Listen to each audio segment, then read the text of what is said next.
Hello everyone. Today we'll discuss the solutions of December 2020 का paper of animal diversity. So the first question, choose the correct option from the parenthesis. According to Ernst Mayr, a reproductive community of population. तो बेटा जो reproductive community होती है मतलब कि वो population जो एक दूसरे के साथ reproduce कर सकती है, fertilize कर सकती है, mate कर सकती है, वो consist करती है सारे same species को. In dash the blastopore of the embryo forms the mouth and anus develops later. तो blastopore में mouth पहले बनता है, blastopore की formation development के period में माउथ की फॉर्मेशन पहले और एनस की फॉर्मेशन बाद में होती है किसमें प्रोटोस्टोमिया में फ्रेश वाटर फॉर्म जो कि सॉलिटरी है और मेडिसॉइड फॉर्म नहीं होती तो जो सॉलिटरी है वो है हाइड्रा क्योंकि ओबिलिया जो होता है वो कॉलोनीज में रहता है हमने वो भी पढ़ा था पॉलीमॉर्फिज्म में नेडेरिया या हाइड्रोजोआ तो वहाँ पे भी हम ओबिलिया का ही क्लासिकल एग्जाम्पल देखते हैं नेक्स्ट डायजेनेटिक फ्लूक्स जो होते हैं बेटा वो एंडोपैरासाइट्स होते हैं मतलब वो हमारी बॉडी के अंदर रहते हैं एग्जाम्पल ऑफ एपिटोकी का एग्जाम्पल हमें देखने के लिए मिलता है यूनस विरिडिस तो बेसिकली ये एनालिड्स का करेक्टरिस्टिक फीचर है तो एनालिड्स का एग्जाम्पल है Eunice viridis next match the following Pheretima की बात करें तो इसमें स्लिटेलम जो है वो प्रेजेंट होता है फिरेटमा यूजुअली हम बोलते हैं अर्थवॉर्म को ठीक है नेक्स्ट है ट्राइलॉबिटोमॉर्फा जो है वो एक्सटिंक्ट फॉर्म है ये एक सब फाइलम है of the phylum Arthropoda next Coelacanthiformes की बात करें तो उसमें सिर्फ एक ही लिविंग जीनस है दैट इज लैटिमेरिया सैलमेंडर्स की बात करें तो इनके जो लार्वा होते हैं उन पे feather like external gills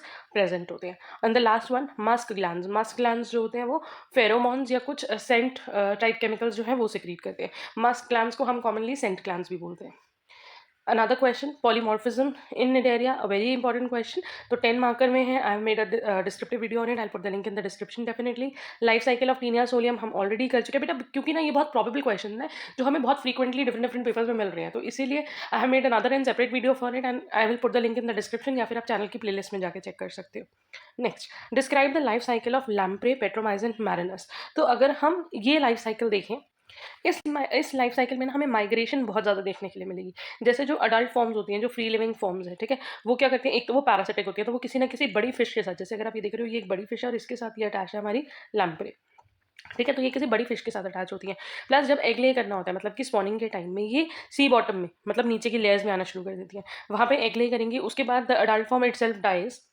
egg जो है वो डेवलप होगा हैच होगा लार्वास प्रोड्यूस होंगे लार्वा जो है वो सेडेंट्री स्टेज है मतलब कि वो मूव नहीं कर रहे वो किसी एक सपोर्ट से अटैच रहते हैं धीरे धीरे करके वो ग्रो होंगे वो डेवलप होंगे इनटू अडल्ट फॉर्म और फिर वो माइग्रेट करना शुरू कर देंगे लेक्स में या अपर लेयर्स में तो यहाँ पे ना हमें माइग्रेशन बहुत करेक्टरिस्टिकली देखने के लिए मिलेगी sea lamprey are anadromous that is they are hatched in fresh water में रहते हैं migrate to the sea to live their adult life लेकिन सी में जाते हैं अडल्ट लाइफ के लिए and leave the sea and return to spawn in fresh water egg laying के लिए वापस कहाँ आते हैं फ्रेश वाटर में जैसे कि रिवर स्ट्रीम्स वगैरह में तो ये दो हैबिटेट को फॉलो कर रहे हैं ये सी मतलब मरीन वाटर को भी फॉलो कर रहे हैं प्लस ये फ्रेश वाटर में भी रह रहे हैं तो अडल्ट फॉर्म्स जो है वो डेवलप होंगे और माइग्रेट सी में कर जाती हैं स्पॉनिंग के टाइम पे एग लेइंग के टाइम में ये फ्रेश वाटर में आती है for spawning lampreys migrate thousands of kilometres and reach fresh water spawning is preceded by a form of nest building spawning करने से पहले एग ले करने से पहले ये नेस्ट बिल्डिंग करती है so that the egg should remain protected Male builds the nest in shallow water where the bottom is stony and sandy. The animal drag the stones by mouth to create small depression in which the eggs are laid. तो ये एक nesting करते हैं stone हटा हटा के एक छोटा सा डिप्रेशन बनाते हैं और फिर उसके अंदर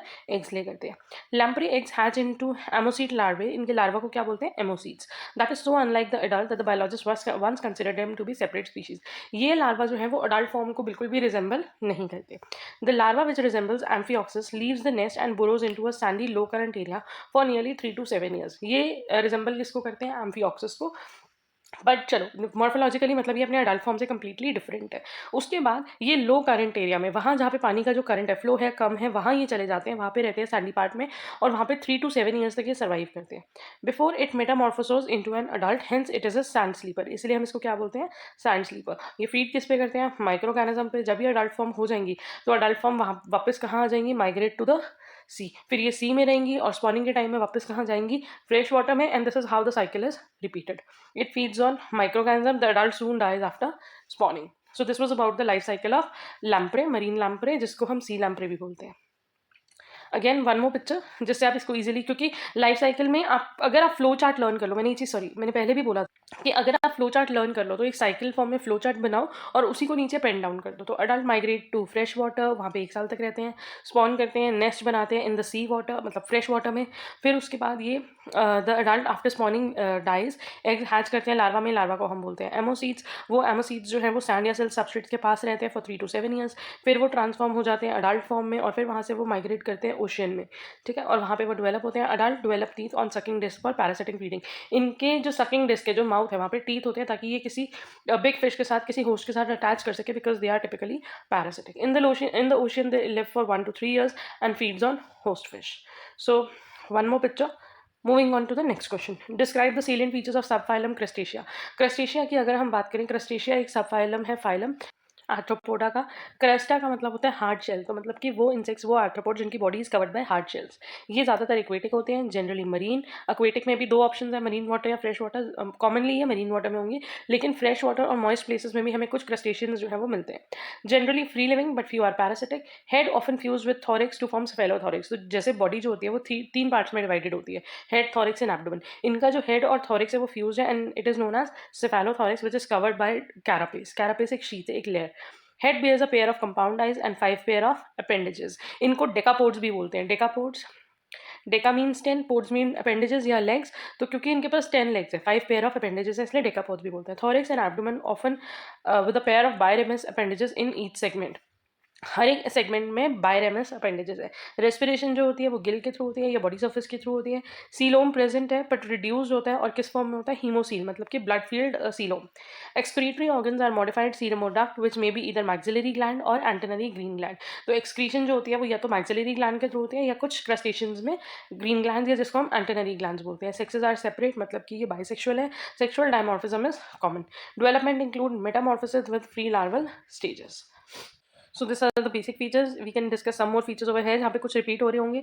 सेफेलोथॉरिक्स जो होता है हैज़ यूजुअली ए कैरापेस, उसके ऊपर शीट्स होती है। इक्वेटिक होते हैं, गिल्स होते हैं रेस्पिरेशन के लिए। अपेंडेजेस जो हैं वो बायरेमस होती हैं but modified for various functions.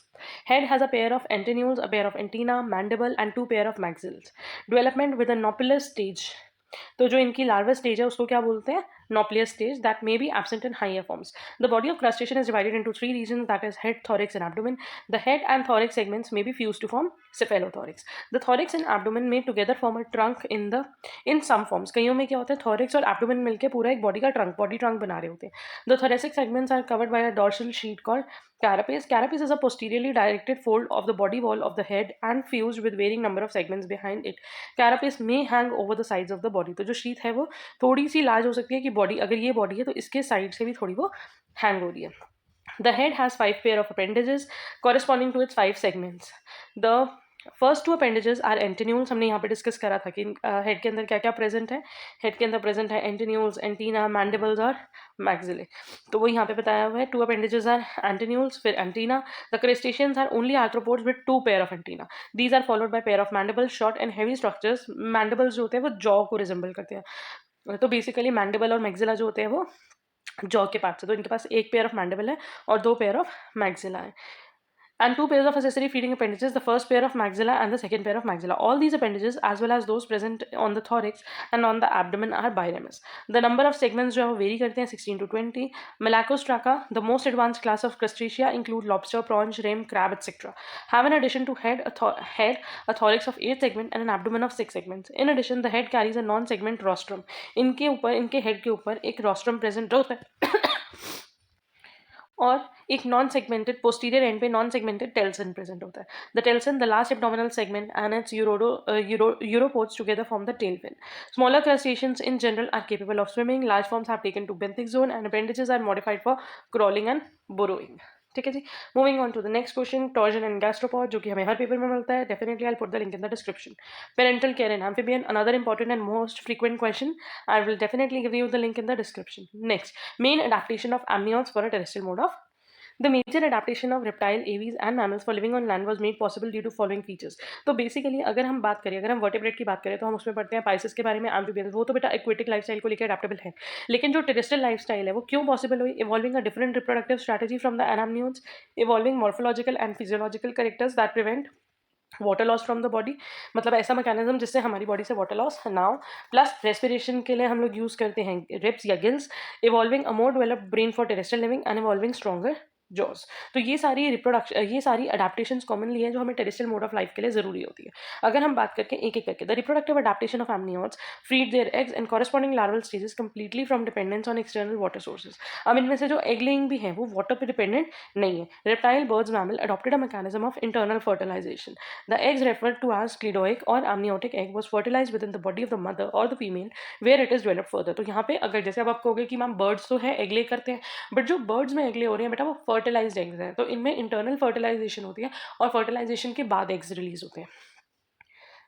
Still, in the case of reptiles, birds, and mammalian monotremes, it could be laid outside the body of the mother as an egg containing the developing embryo। तो कई जैसे as I told you reptiles और birds में या कुछ monotremes के अंदर जैसे कि एकाइडना और प्लेटिपस हमने डिस्कस करा था, तो उनके अंदर भी जो एग्स ले हो रहे हैं वो कौन से हैं? फर्टिलाइज एग जिनके अंदर डेवलपिंग एम्ब्रियो प्रेजेंट है, covered with a hard and protective shell which could laid on land where it could develop further. In case of mammals except for monotremes the female give birth to young. सारे mammals जो होते हैं वो viviparous होते हैं, मतलब they give birth to young one, लेकिन जो मोनोट्रीम्स है, मोनोट्रीम्स में हमारे पास एग्जाम्पल है एकाइडना और प्लैटिपस। ठीक है, ये एग लेइंग मैमल्स हैं, ये सिर्फ एग ले करते हैं, बाकी सारे मैमल्स जो होते हैं वो विविपारस होते हैं। Next, amniotes also evolve a set of 4 extra embryonic membranes. तो एमनियोट्स के पास 4 एक्स्ट्रा एम्ब्रियोनिक मेम्ब्रेन्स है that enclose the developing embryo forming a complete set of life support system for them. और ये 4 मेम्ब्रेन्स हैं एमनियोन, इस amnion की वजह से ही इनका नाम बना है amniotes, allantois, chorion and yolk. These extra embryonic membrane allowed the development of embryos in the terrestrial environment। तो अगर हम इन मेम्ब्रेन्स के बारे में देखें, the innermost membrane is known as amnion, encloses a developing embryo in a fluid filled space which is the replica of ancestral pond। The second membrane is elantios, it forms a vascularized, मतलब बहुत ज़्यादा blood vessels यहाँ पे present है। elantios stores the excreted metabolic waste, ये metabolic waste को store करता है, ज़्यादातर nitrogenous waste को। Third membrane है chorion, it lines the inner surface of the shell and generally covers both the embryo and the yolk। Chorion is permeable to gases and participate in exchange of gases like O2 and CO2। It acts as extra embryonic lung। Fourth membrane जो है that is yolk sac which encloses enough yolk for providing nourishment to the developing embryo of reptile, birds and prototherians। Yolk is a mixture of protein and lipoprotein and is the sole source of food for the developing embryo until it hatches। In human beings, however, yolk sac is vestigial and so nourishment is provided to the embryo via the placenta। ठीक है, तो अगर हम बात करें 4 layers हो गई, amnion, एलेंटियोस, Korean और योक। उसके बाद आते हैं नेक्स्ट फीचर पे विच इज़ दिस, क्योंकि अभी हमने सबसे पहला वाला फीचर डिस्कस करा था रिप्रोडक्टिव अडेप्टेशन, फिर हमने डिस्कस करा कि एमनियोट्स है 4 एक्स्ट्रा एम्ब्रियोनिक लेयर है। Third, the changes in the skin morphology of amniotes gave them further protection from desiccation. Skin के अंदर ऐसे चेंजेस हैं जिसकी वजह से वो डेसिकेशन, डिहाइड्रेट नहीं हो रही, वाटर लॉस नहीं हो रहा और वो टेरेस्ट्रियल एनवायरमेंट में सर्वाइव कर पा रहे हैं। Amniote skin is thicker, more keratinized, less permeable to water than anamniotes. अब furthermore a wide variety of structures such as scales, hairs, feathers cover the body to protect them from dehydration। Another feature, lungs of amniotes have more surface area for respiration, so inhalation of oxygen from the atmosphere and exhalation of carbon dioxide to the atmosphere is more efficient। मतलब जो हमारा जो हमारा respiratory system है, जो हमारी lungs है, उनका स्ट्रक्चर इतना एफिशिएंट है कि हम इजीली गैसेस इनहेल कर रहे हैं, एक्सेल कर रहे हैं और हमारे ब्लड के साथ जो गैसेस हैं उनका एक्सचेंज जो है वो बहुत अच्छे तरीके से हो रहा है। Amniotes use their ribcage to ventilate their lungs. मतलब रिबकेज का भी अगर आपने रेस्पिरेशन का मैकेनिज्म पढ़ा हो तो ऑब्वियसली वहाँ पे रिबकेज की मूवमेंट होती है, उसकी वजह से भी हेल्प होती है लंग्स की कैपेसिटी को इंक्रीज और डिक्रीज करने में, due to which inhalation and exhalation becomes possible. Amniotes have stronger jaw muscles that help to catch and masticate food. They have an expanded and more developed brain and sense organ, which gives advantage in finding food, mate and protecting themselves from the enemy। तो एक दूसरा fifth feature हमारे पास हो गया कि stronger jaw muscles हैं जिसकी वजह से हम अपना फूड फीडिंग को प्रॉपरली कर सकते हैं। उसके अलावा सेंस ऑर्गन्स हैं, प्लस ये सारी चीज़ों की वजह से हम फूड, मेट और एनिमीज से प्रिवेंट हो सकते हैं। सो दस these adaptations required by reptiles enable them to become the first truly terrestrial amniotes। Reptile continued the colonization of land begun by the prosopterygian fish and amphibians and became well adapted for the existence on land, क्योंकि reptiles ही first amniotes हैं which survived on the terrestrial land। Then afterwards come the birds and mammals, which are another terrestrial amniotes evolved from reptilian ancestors। So the next question is describe endothermy and temperature regulation in mammals. तो endothermy बेटा क्या होता है? Endothermy होता है अपना body temperature maintain करना। हम मैमल्स को क्या बोलते हैं? Warm blooded animal. बेसिकली सारे मैमल्स को तो नहीं बोलते, बट हाँ इनमें से लाइक फिशेस नहीं है, पर बर्ड्स हो गए, ह्यूमंस हो गए, मैमल्स को, सॉरी सारे मैमल्स को बोलते हैं हम, all the mammals are endothermic. वो अपनी बॉडी का टेम्परेचर रेगुलेट करते हैं, उनको हम वार्म ब्लडेड बोलते हैं। वो ये कैसे करते हैं? All mammals similar to birds are endothermic. अगर हम बात करें ना, actually I got confuse with the vertebrate classes. अगर हम वर्टिब्रेट की क्लासेस की बात करें, पाइसेस, उसके बाद amphibian, reptile, birds and mammals, इसमें से बर्ड्स और मैमल्स ऐसे हैं जो अपना बॉडी टेम्परेचर मेंटेन कर सकते हैं, ठीक है, तो इनको हम बोलेंगे एंडोथर्मिक।